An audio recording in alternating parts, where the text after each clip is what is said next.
Hello जी, good evening. तो previous lecture में हम लोगों ने कवर किया था बहुत ही इम्पॉर्टेंट टॉपिक जिसका नाम था ग्लाइकोलिसिस। आई होप आप सबको समझ में आया होगा। आज हम बढ़ेंगे अपने अगले टॉपिक पर, ठीक है। जैसे क्या हुआ कि जब ग्लाइकोलिसिस हुआ तो हमें क्या मिला, चलिए देखते हैं। ये जो टॉपिक है ये है रिस्पिरेशन इन प्लांट से।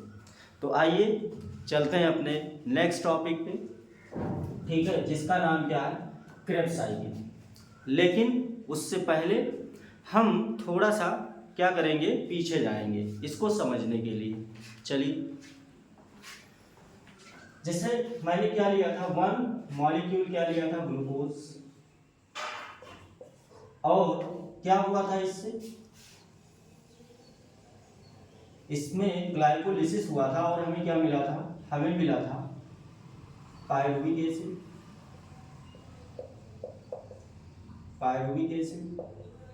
प्लस यहीं पे हमें मिला था 2 molecule of ATP and plus में क्या मिला था, 2 मॉलिक्यूल ऑफ NADH। तो ये हमने कवर किया था, ठीक है। देखिए, अब जो फेट होगा पायरुविक एसिड का वो क्या होगा, फेट का मतलब अगर सेल में ऑक्सीजन है तो ये पायरुविक एसिड क्या करेगा, ये चलेगा अपने अगले स्टेप में, मतलब ये इंटर करेगा माइटोकॉन्ड्रिया में। लेकिन अगर ऑक्सीजन नहीं है तो 3 कंडीशन हो सकती है हमारे सेल में। जैसे यहाँ अगर हम बात करें तो 3 कंडीशन हो सकती है। एक तो हो सकता है इफ ऑक्सीजन इज प्रेजेंट, ठीक है। तो ऑक्सीजन अगर होगा, प्लस O2 का मतलब यहाँ पे है ऑक्सीजन प्रेजेंट है, प्लस O2 का मतलब ऑक्सीजन की प्रेजेंस में। देखिए, पायरुविक एसिड का क्या होगा, ये जाएगा माइटोकॉन्ड्रिया में, वहां पे कंप्लीट इसका क्या होगा, ब्रेक डाउन होगा CO2 एंड H2O में। और हमें क्या मिलेंगे, 38 ATP in case of plant में मिलेंगे, ठीक है। अगर यहाँ पे ऑक्सीजन का एब्सेंट है, मान लीजिए -O2, ऑक्सीजन नहीं, in the absence of oxygen क्या होगा, चलिए उसको भी देखते हैं। तो एनारोबिक रिस्पिरेशन होगा और पायरुविक एसिड क्या होगा, कंप्लीट ब्रेकडाउन नहीं होगा पायरुविक एसिड का। यहाँ पर हम लिखते हैं माइटोकॉन्ड्रिया, मतलब ये माइटोकॉन्ड्रिया में होगा। लेकिन यहीं पे अगर ऑक्सीजन एब्सेंट है तो क्या होगा, तो उसके लिए देखिए एनारोबिक रिस्पिरेशन हमें पता है। तो यहाँ पे क्या होगा, इसका पार्शियल ब्रेकडाउन होगा और हमें क्या मिलेगा, इथेनॉल मिलेगा। प्लस यहाँ पे CO2 गैस भी रिलीज होती है और ATP भी बनता है। तो यहाँ पे क्या बनेगा, ATP कितना बनेगा, 2 मॉलिक्यूल ATP, मतलब as compare to aerobic respiration. ये हमारा जो है ये एरोबिक रिस्पिरेशन है। लेकिन ये वाला जो पार्ट है ये क्या है, एनारोबिक रिस्पिरेशन। और एनारोबिक रिस्पिरेशन में हमें पता है कि ATP बहुत कम मिलता है, क्योंकि क्या हो रहा है, पायरुविक एसिड का पार्शियल ब्रेकडाउन हो रहा है। चलिए, कंडीशन हो रहा है। अच्छा, ये कहाँ होता है एनारोबिक रिस्पिरेशन, ये होता है हमारा ईस्ट में। तो ये कहाँ पे होगा, ये होगा ईस्ट में, ये ईस्ट की कंडीशन। थर्ड केस में क्या है, लैक है, लैकनेस है, कंप्लीटली एब्सेंट नहीं है वहां oxygen, but due to some activity oxygen की जो अवेलेबिलिटी है वो क्या हो गई, कम हो गई। तो क्या होगा, वहां पे भी क्या होगा, जब लैक होगा O2 का तो वहां पर पायरुविक एसिड का भी क्या होगा, इनकम्प्लीट ब्रेकडाउन होगा। तो ये कहां पे होता है, ये होता है हमारे मसल्स में या बैक्टीरिया में, जिसका नाम है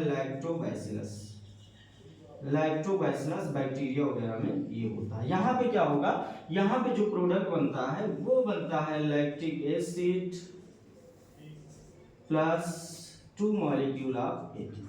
यहाँ पे अगर देखेंगे आप तो यहाँ से देख सकते हैं कि ये जो ATP बना है ये भी 2 ATP है, लेकिन यहाँ पे CO2 गैस रिलीज नहीं होती है। तो यहाँ पे एनारोबिक रिस्पिरेशन, और हम बोल सकते हैं कि ये दोनों प्रोसेस क्या है, फर्मेंटेशन है। एक को बोलते हैं अल्कोहलिक फर्मेंटेशन, दूसरा क्या है, लैक्टिक एसिड फर्मेंटेशन। तो अल्कोहलिक फर्मेंटेशन में CO2 गैस रिलीज हो रही है, 2 ATP मिल रहा है। यहाँ पे CO2 गैस नहीं रिलीज हो रही है, लैक्टिक एसिड बन रहा है। यही लैक्टिक एसिड हमारे मसल्स में क्या होते हैं, डिपॉजिट हो जाते हैं। जिससे वो क्या कॉज करते हैं, मसल्स क्रैम्प। ओके, और ये कंडीशन कब होती है, जब हम एक्सरसाइज क्या करते हैं, ज़रूरत से ज़्यादा करते हैं, तो उस समय हमारे बॉडी में मसल्स में क्या हो जाती है, ऑक्सीजन की डिफिशियंसी हो जाती है, ड्यू टू विच जो पायरुविक एसिड है उसका इनकम्प्लीट ब्रेकडाउन होता है और क्या मिलता है, लैक्टिक एसिड प्लस 2 मॉलिक्यूल आता है। ठीक है, अब हमारा जो टॉपिक है वो है क्रेब्स साइकिल। क्या है क्रेब्स साइकिल?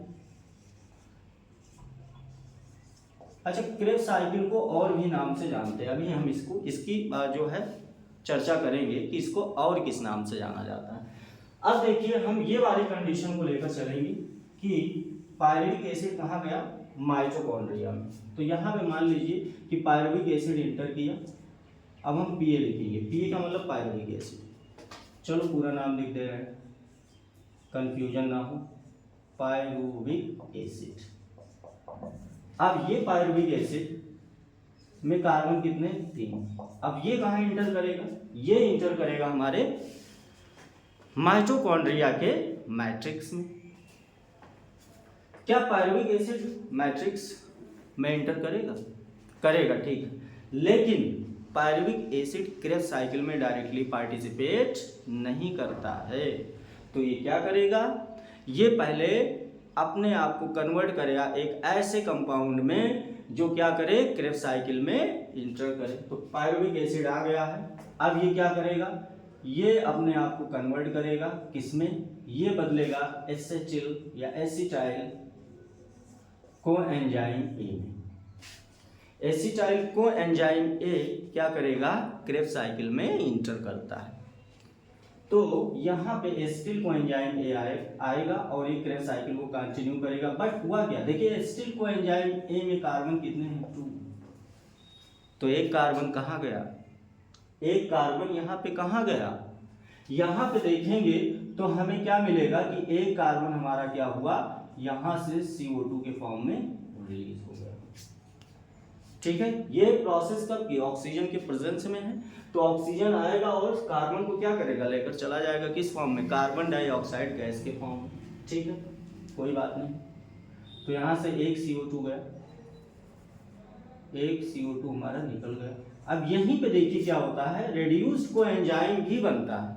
तो यहाँ से अगर हम देखें तो 1 मॉलिक्यूल आप क्या बनेगा, रेड्यूस्ड कोएंजाइम बनेगा। कैसे बनेगा, देखिए NAD प्लस यहाँ पे होगा और ये क्या करेगा, ये बनाएगा NADH2, एक मॉलिक्यूल आप NADH2 बन गया। ओके, और इस प्रोसेस को हम क्या नाम देंगे, देखिए ऑक्सीजन की प्रेजेंस में हो रहा है कि नहीं हो रहा है, बिल्कुल हो रहा है। जब ये ऑक्सीजन की प्रेजेंस में हो रहा है प्रोसेस और CO2 निकल रहा है, तो CO2 कहीं से निकलता है, तो उस प्रोसेस को हम क्या बोलते हैं, डीकार्बोक्सिलेशन। और किसकी प्रेजेंस में हो रहा है, ऑक्सीजन की प्रेजेंस में हो रहा है। तो इस प्रोसेस का नाम जानते हो क्या होता है, ऑक्सीडेटिव डीकार्बोक्सिलेशन। ठीक है, so this process is called oxidative decarboxylation, means conversion of pyruvic acid into acetyl coenzyme A with the release of carbon dioxide gas in the presence of oxygen is called oxidative decarboxylation। चलिए देखिए, acetyl coenzyme आएगा, 2 carbon containing compound है। यहाँ पे हमारा बैठा है oxalo acetic acid जिसका नाम है OAA।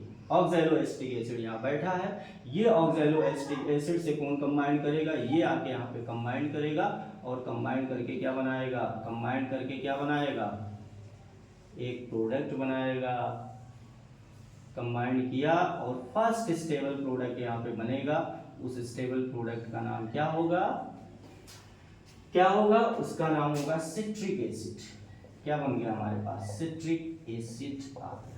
ठीक है, कोई बात नहीं, सिट्रिक एसिड बना। अब देखिए सिट्रिक एसिड में कितने कार्बन होंगे, देखिए ऑक्सैलो एसिडिक में कार्बन कितने होते हैं, 4 कार्बन कंटेनिंग कंपाउंड होता है। 2 कार्बन यहाँ और 4 कार्बन यहाँ, टोटल मिलके कितने बना लेंगे, 6 कार्बन। ओके, अब साइकिल चल रही है, पहला स्टेबल प्रोडक्ट क्या मिला, सिट्रिक एसिड। तो इस क्रेब्स साइकिल का दूसरा नाम जानते हो क्या, सिट्रिक एसिड साइकिल।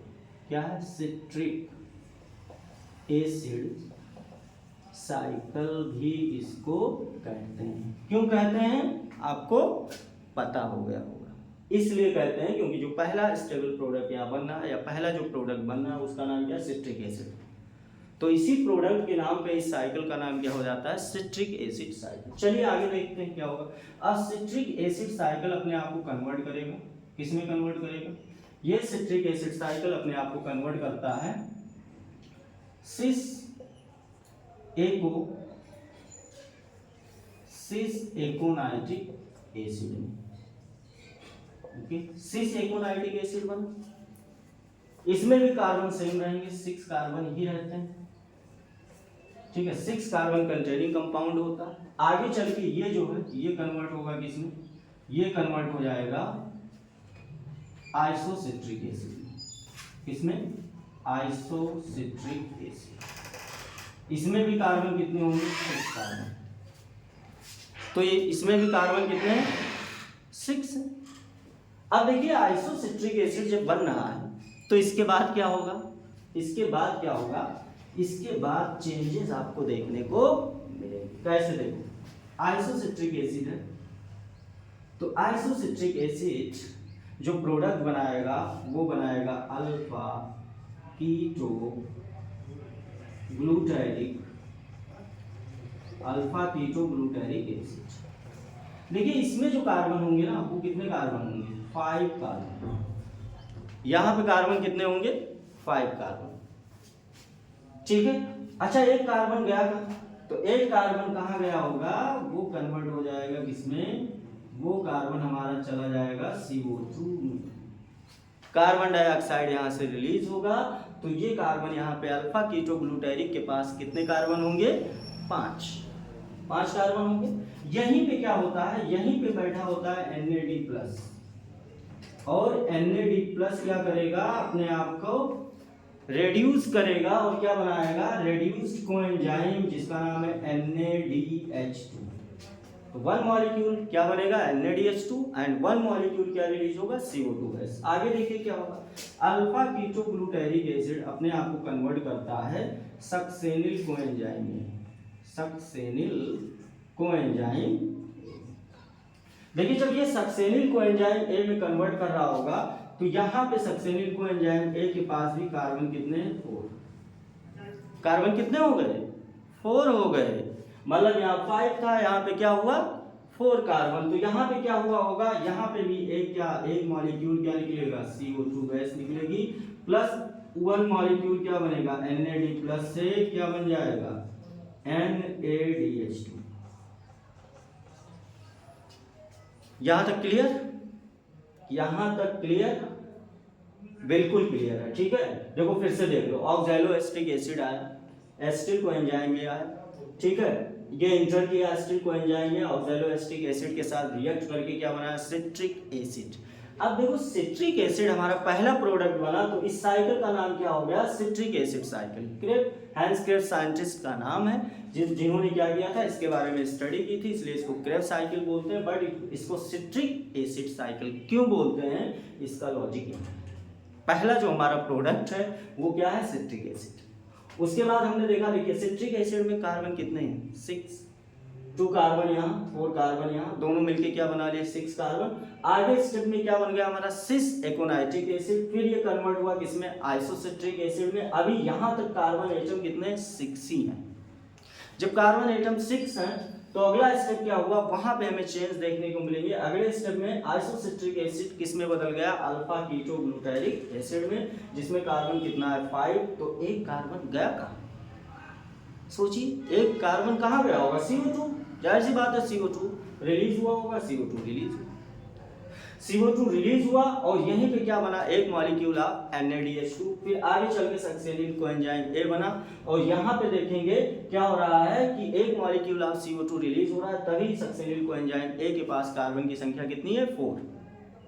ओके, और यहीं पर एक मॉलिक्यूल क्या बनेगा, फिर से NADH2 बनेगा। आगे देखिए क्या होगा, यहां से अगर हम चलेंगे तो यहां से अगला स्टेप जो हमारा होगा, वहां से क्या बनेगा, सक्सेनिक एसिड, क्या मिलेगा हमें, सक्सेनिक एसिड मिलेगा। अब सक्सेनिक एसिड में कार्बन संख्या क्या होगा, कार्बन का नंबर क्या होगा 4 होगा, ठीक है। लेकिन यहाँ पे डायरेक्ट एटीपी बनता है, यहाँ पे क्या बनता है डायरेक्ट एटीपी, जिसको हम बोलते हैं सबस्ट्रेट लेवल ऑफ फास्फोराइलेशन। जब डायरेक्टली सबस्ट्रेट से क्या बनता है एटीपी तो उसको हम बोलते हैं सबस्ट्रेट लेवल ऑफ फास्फोराइलेशन। तो यहाँ पे क्या आएगा, यहाँ पे आएगा जीडीपी प्लस इनऑर्गेनिक फॉस्फेट, ये कन्वर्ट होगा किसमें जीजीपी में, या हम बोल सकते हैं कि यहीं पे आएगा एडीपी प्लस इनऑर्गेनिक फॉस्फेट और वो क्या बनाएगा एटीपी। तो डायरेक्ट एटीपी का सिंथेसिस यहाँ पे होता है, ठीक है। आगे चलिए, सक्सेनिक एसिड से क्या मिलेगा हमें, सक्सेनिक एसिड से आगे हमें मिलेगा फ्यूमेरिक एसिड, फ्यूमेरिक एसिड। तो ये फ्यूमेरिक एसिड मिल गया, इसमें भी कार्बन क्या है सेम रहेंगे, सक्सेनिक एसिड में जितने कार्बन एटम हैं उतने ही रहेंगे, ठीक है। लेकिन यहां पे क्या होगा, एक मॉलिक्यूल हमारा बनेगा FADH2 FAD+ और ये कन्वर्ट होगा किसमें FADH2, तो ये भी मिल गया।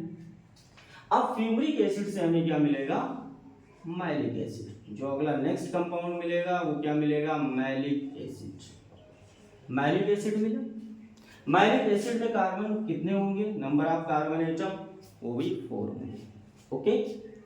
अगले स्टेप में देखिए क्या होगा, अब मैलिक एसिड क्या करेगा ऑक्सैलो एसिटिक एसिड बनाएगा और ये कन्वर्ट होगा किसमें ऑक्सैलो एसिटिक एसिड से में। जब ये ऑक्सैलो एसिटिक एसिड में कन्वर्ट हो रहा होगा तो क्या होगा, फिर से यहाँ पे 1 मॉलिक्यूल ऑफ NaDH2 बनेगा। देखो कैसे, Na+ यहाँ बैठा है, ये क्या करेगा हाइड्रोजन आएगा और किसमें कन्वर्ट हो जाएगा NaDH2, ठीक है। यहाँ पे देखिए पायरुविक एसिड 1 ग्लूकोज मॉलिक्यूल हमने लिया था, कितना बना था 2। यहाँ पे भी हम एक पायरुविक एसिड ले रहे हैं, मतलब एक मॉलिक्यूल, और एक मॉलिक्यूल से अगर हम देखें पायरुविक एसिड से, देखिए ये रिएक्शन हो कहाँ रहा है, ये रिएक्शन हो रहा है मैट्रिक्स में। कहाँ हो रहा है मैट्रिक्स में, ये पूरा टोटल का टोटल रिएक्शन कहाँ हो रहा है मैट्रिक्स में, इन द मैट्रिक्स, यहाँ पे लिख दे रहे हैं मैट्रिक्स में क्या होता है ये रिएक्शन होती है, ठीक है। ऑक्सीडेटिव डिकार्बोक्सिलेशन भी कहाँ होता है मैट्रिक्स में ही होता है, तो ये भी रिएक्शन हमारा मैट्रिक्स में होता है, ओके। अब यहां से अगर हम देखें तो हमें क्या क्या चीजें मिल रही हैं, देखिए अगर हम क्रेब्स साइकिल की बात करें तो कितने हमें NaDH2 मिल रहे हैं, ये हमारा क्या है क्रेब्स साइकिल, इसको हम क्या बोलते हैं क्रेब्स साइकिल या सिट्रिक एसिड साइकिल। अभी इसका एक नाम और है, वो क्या है मैं अभी बताऊंगा। क्रेब्स साइकिल हो गया। अब देखिए क्रेब्स साइकिल में अगर हम देखें तो कितने मॉलिक्यूल ऑफ CO2 निकल रहे हैं, 2 मॉलिक्यूल निकल रहे हैं, एक यहाँ पे एक यहाँ पे, तो टोटल नंबर ऑफ CO2 कितने निकले 2, ठीक है। 2 मॉलिक्यूल ऑफ CO2 निकल गए, कितना NaDH2 बनता है, देखिए टोटल अगर हम NaDH2 बोले तो एक तो यहाँ बन गया, एक कहाँ बना यहाँ पे, और एक कहाँ बना यहाँ पे। टोटल NaDH2 कितने बन गए 3 मॉलिक्यूल्स ऑफ NaDH2 बने, तो यहाँ से हम कर देंगे 3, हमें क्या मिल गया NaDH2।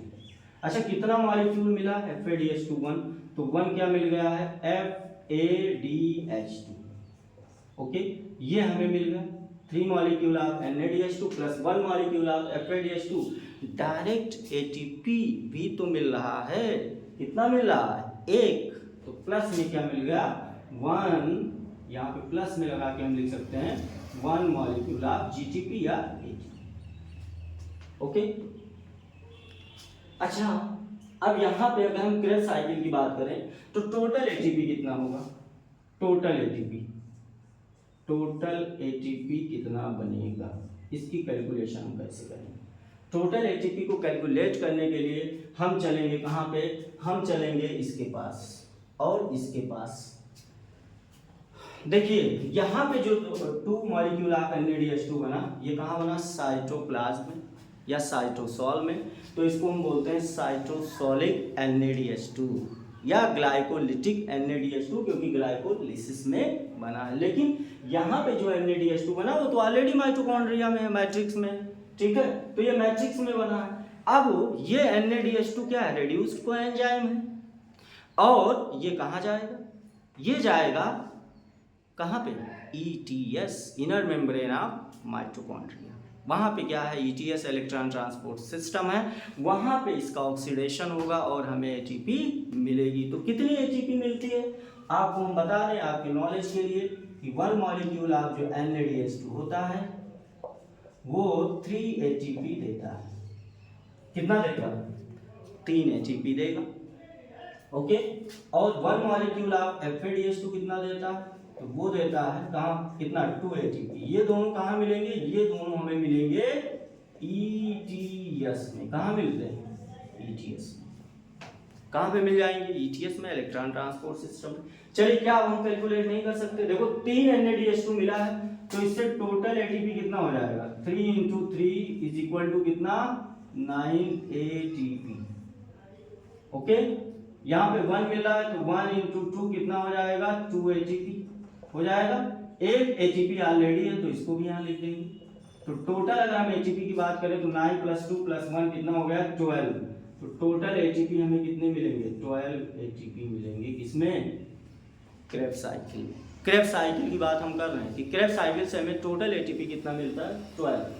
अच्छा, यहाँ पे भी तो एक निकल रहा है NaDH2 यहाँ पे, लेकिन अगर माइटोकॉन्ड्रिया की बात करें, मैट्रिक्स में बात करें तो NaDH2 यहाँ से कितना मिलेगा हमें, 3 ATP मिलेगा कि नहीं, बिल्कुल मिलेगा। इसका भी तो ऑक्सीडेशन होगा ETS में, तो 3 ATP ये देगा। लेकिन अगर हम ओवरऑल देखें कि माइटोकॉन्ड्रिया में कितना मिलता है तो 12 + 13 कितना, 12 + 3 कितना हो जाएगा, 15। कितना होगा, 15। ओके, अगर कोई बोले माइटोकॉन्ड्रिया में कितना ATP मिलेगा तो 15। ठीक है, ये देखो एसिटिल कोएंजाइम में, यहाँ पे अगर हम बात करें एसिटिल कोएंजाइम ए क्या कर रहा है, कनेक्ट कर रहा है क्रेब्स साइकिल को किससे, पायरुविक एसिड से। या पायरुविक एसिड किससे बना है, ग्लाइकोलिसिस से। ये वाली प्रोसेस क्या है, ग्लाइकोलिसिस। ग्लाइकोलिसिस, तो यहां से देखिए ग्लाइकोलिसिस जब हो रहा है, कहां पे हो रहा है, ये हो रहा है हमारे साइटोसोल में, साइटोसोल। ठीक है, साइटोसोल में होगा ये प्रोसेस, कहां हो रही है, साइटोसोल में हो रही है। अब साइटोसोल में पायरुविक एसिड बन रहा है, ठीक है, ग्लाइकोलिसिस के थ्रू। तो ग्लाइकोलिसिस को कनेक्ट कर रहा है कि नहीं कर रहा है, एसिटिल कोएंजाइम कर रहा है। तो एसिटिल कोएंजाइम ए क्या है, it acts as a connecting link. ये किस तरह काम करेगा, कनेक्टिंग लिंक की तरह काम करेगा, कनेक्टिंग लिंक बिटवीन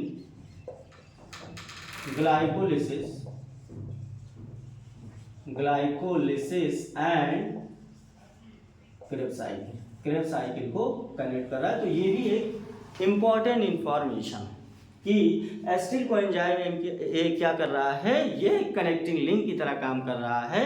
ठीक है, किसको कनेक्ट कर रहा है, ग्लाइकोलिसिस को क्रेब्स साइकिल से कनेक्ट कर रहा है। ठीक है, पायरुविक एसिड इंटर नहीं कर सकता है क्रेब्स साइकिल। तो ओवरऑल हमें देखें तो माइटोकॉन्ड्रिया में कितना मिल गया, 15 मॉलिक्यूल ऑफ ATP हमें मिल गए। ठीक है, इतनी बात क्लियर है। लेकिन क्रेब्स साइकिल में कितना मिलेगा, 12। अच्छा ये बताओ, यहाँ पे देखो पायरुविक एसिड कितने बन रहे हैं, 2 मॉलिक्यूल बन रहे हैं। यहाँ पे हमने पायरुविक एसिड कितना लिया, 1। तो ये साइकिल कितने टर्न अभी रोटेट हुआ है, 1 टर्न। कितना, 1 टर्न अभी ये रोटेट हुआ है।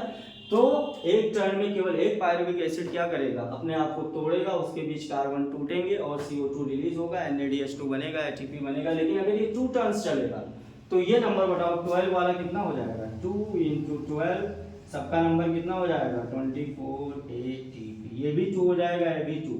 ठीक है, कुल मिला के हमें कितने मिल जाएंगे, 2 × 3 6 NaDH2, 2 × 1 2 FADH2 और डायरेक्ट ATP, मतलब सबस्ट्रेट से जो ATP मिलेगा उसको बोलते हैं सबस्ट्रेट लेवल ऑफ फास्फोराइलेशन, वो कितना मिलेगा, 2 ATP।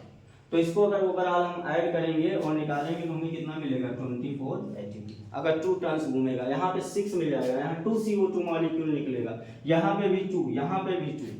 ठीक है, तो this is the overall concept of the Krebs cycle as well as glycolysis. ये वाला पार्ट हम पिछले लेक्चर में डिस्कस कर चुके हैं कि कैसे जो है ग्लाइकोलिसिस होता है, कितने स्टेप में होता है, 10 स्टेप में होता है। इसका दूसरा नाम क्या है ग्लाइकोलिसिस का, EMP पाथवे। क्यों इसको EMP पाथवे कहते हैं, क्योंकि 3 साइंटिस्ट थे, जर्मन साइंटिस्ट थे, जिनका नाम था, क्या नाम था, इम्बेडन, मेयरहॉफ एंड पार्नास। तो तो उन्हीं के नाम पे क्या पड़ा, EMP pathway. Okay, I hope it is clear now. चलिए अब हम एनर्जी प्रोडक्शन कहाँ पे किस किस रिएक्शन में कितना हो रहा है उसको हम टोटल देख लेते हैं, ओवरऑल देख लेते हैं। ओके, तो चलिए ओवरऑल एनर्जी प्रोडक्शन कितना हुआ उसको हम देख लेते हैं।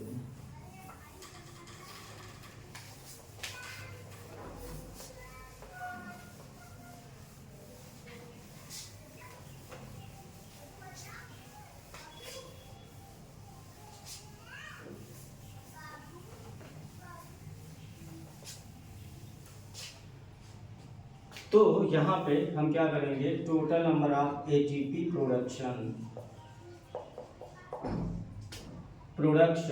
In aerobic respiration.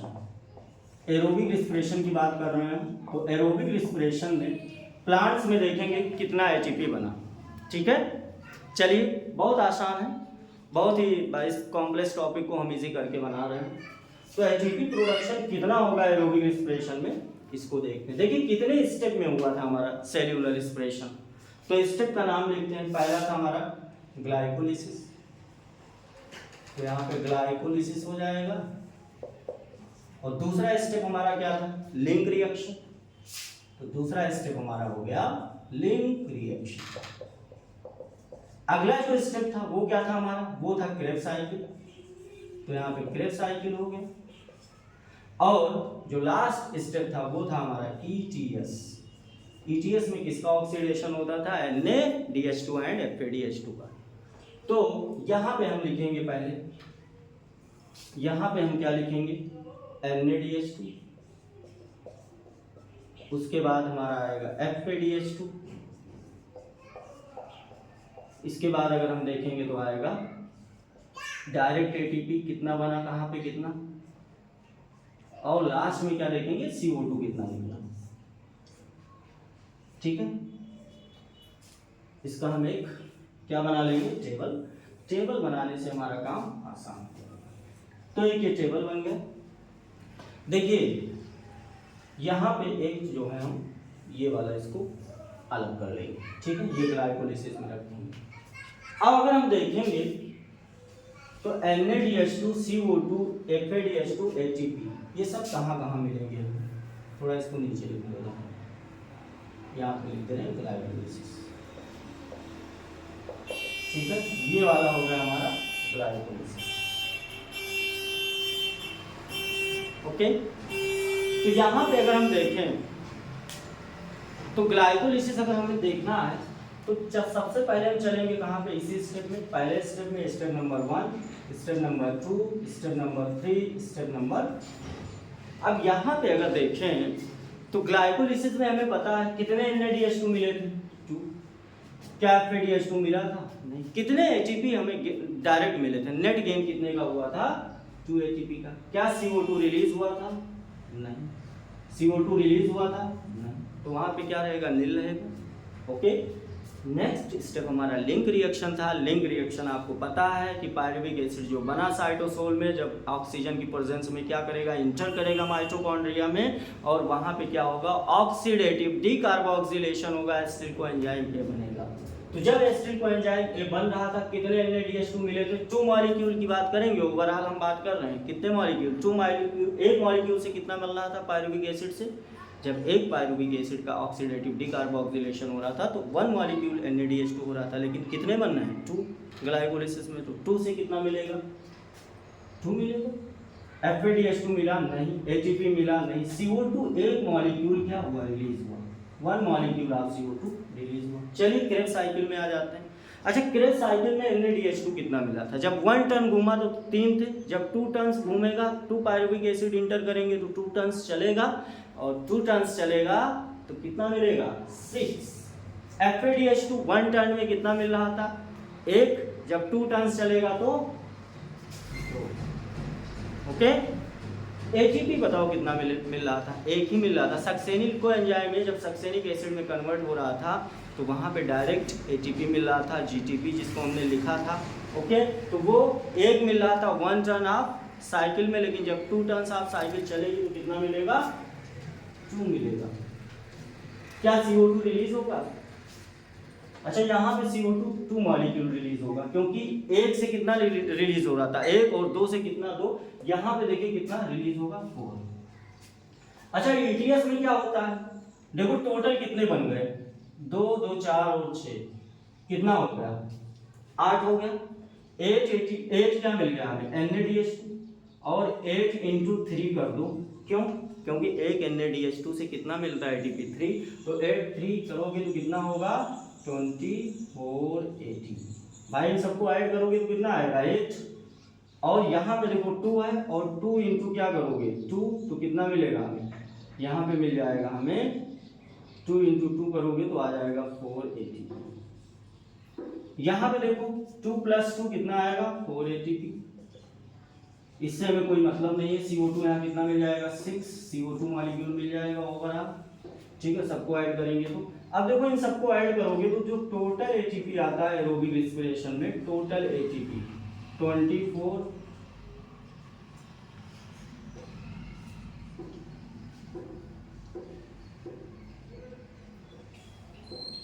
+ 4 और +4, ठीक है। नहीं यहाँ पे देखो एक मिस्टेक हो रहा है, सॉरी, यहाँ पे देखो कितना होगा, यहाँ पे 10 होंगे, यहाँ पे 10 होंगे, 10 3 जा कितना हो जाएगा 30, सॉरी यहाँ पे मिस्टेक हुआ, तो ये हो जाएगा 30 ATP, और यहाँ पे 4 ATP, तो ये हो जाएगा हमारा 30 + 4 + 4, तो ओवरऑल कितना मिल जाएगा 38 ATP हमें मिल गया। कितना मिलता है 38 ATP मिलता है, कहाँ पे, प्लांट के केस में। कंप्लीट ब्रेकडाउन होता है जब 1 मॉलिक्यूल ऑफ ग्लूकोज का। और कितने CO2 रिलीज होता है 6, तो देखो 6 CO2 भी यहाँ पे मिल रहा है। अगर हम यहाँ रिएक्शन लिखेंगे तो क्या लिए थे C6H12O6, और इसका क्या कराए थे हम, एरोबिक रेस्पिरेशन कहाँ पे, माइटोकॉन्ड्रिया में हुआ था ये, और माइटोकॉन्ड्रिया में जब हुआ था तो हमें क्या मिल रहे थे 6 CO2 + 6 H2O, और प्लस क्या मिल रहा था 38 ATP, कहाँ पे, प्लांट में। लेकिन यहीं अगर एनिमल होगा तो वहाँ पे 36 भी मिल सकता है, 38 भी, क्यों, क्योंकि जो हमारा 2 NaDH2 मिला है हमको कहाँ पे, ग्लाइकोलिसिस में ये ट्रांसफर होगा, कहाँ पे, जाएगा माइटोकॉन्ड्रिया के अंदर। तो जाने में ATP क्या होता है, वहाँ पे क्या होता है, प्रोसेस अलग होती है, वहाँ पे सटल सिस्टम चलता है, माइलेट एस्पार्टेट सटल और ग्लिसरॉल्डिहाइड 3-फॉस्फेट सटल सिस्टम चलता है, जिसमें क्या होता है 2 ATP कम हो जाता है। तो एनिमल की कुछ सेल में, जैसे हार्ट हो गया, किडनी हो गया, वहाँ पे क्या चलता है, सटल सिस्टम चलता है, जिसको हम बोलते हैं ग्लिसरॉल्डिहाइड 3-फॉस्फेट सटल सिस्टम। तो वहाँ पे क्या होता है 2 मॉलिक्यूल ऑफ ATP कम होता है, क्योंकि NaDH2 अपने आप को FADH2 में कन्वर्ट करता है, और एक FADH2 से कितना मिलेगा हमें 2, तो टोटल कितने बनना है 2 2 2 4 मिलेगा, तो यहाँ पे 4 ही हम मिलेगा। तो वो 4 जब मिलेगा तो यहाँ पे ऐड करेंगे तो कितना आएगा 36 ATP। तो ये पूरा का पूरा ओवरऑल हमारा रेस्पिरेशन था प्लांट्स में। अभी कौन सा टॉपिक बचा है, ETS में कैसे ऑक्सीडेशन होता है। तो यहाँ पे कॉम्प्लेक्स होते हैं, ठीक है, प्रोटीन्स होते हैं, जिसके थ्रू इलेक्ट्रॉन क्या होता है ट्रांसपोर्ट होता है और एनर्जी लूज करता है, वही एनर्जी ATP के फॉर्म में स्टोर होती है। तो आज का हमारा ये सेशन क्या हुआ, समाप्त हुआ। Thank you.